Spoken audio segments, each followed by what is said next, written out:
السلام عليكم يا حبايب قلبي، عاملين ايه؟ وحشتوني وحشتوا ماما زوزو قوي. ماما زوزو النهارده عامله لنا اكله حلوه على الفحم. جابت لنا فراخ وقالت ايه نشويها. بلاش بقى النهارده نعملها ايه بالشوربه، ماشي؟ فهي حطت الفراخ، تبلتها قبلها بساعه كده او ساعتين، وراحت حطها في التتبيله وقالت اعملها على الفحم. بصوا بقى الجمال. طبعا هي تقيله قوي على ايدي، فانا ايه بوريها لكم من الناحيتين اهوت. بصوا الشوي بقى بيخلي الفراخ طعمها حلو وبتبقى طريه ولذيذه في الاكل. جنبها بقى شويه طحينه، شويه ملوخيه خضراء، شويه رز، اللي انت عايزاه تعمليه.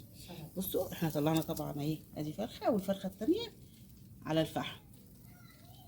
الاكل المشوي بيبقى خفيف شويه هيلثي.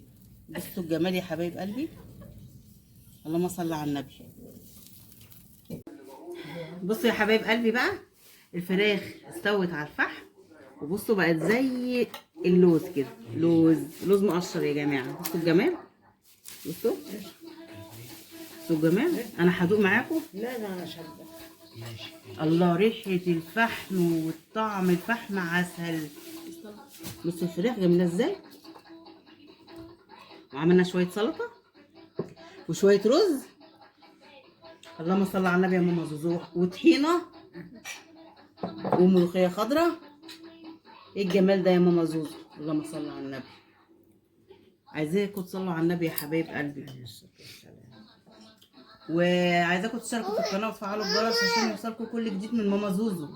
وتعالوا اتغدوا بقى مع ماما زوزو، بألف هنا وشفا على قلبك يا ماما زوزو.